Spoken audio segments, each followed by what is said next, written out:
و همینجا من یه چیزی عرض بکنم برادر بزرگوار، خواهر بزرگوار، هر جا دیدید تو یک مطلبی، تو یه موضوعی فشار شیطان و سنگ‌اندازیاش زیاد شد، بدونید اونجا یه گنجی هست، چون شیطان میفهمه اینو، همونجا مقاومت بکنید، نه دست بر ندارید.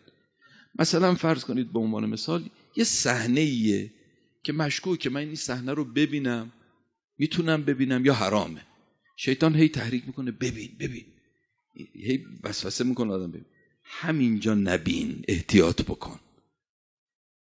یا مثلا یه حرفیه که من نمیدونم اینو بزنم، یا احیانا خدای نکرده گناه غیبت نزنم، شیطان هی تحریک میکنه که بگو.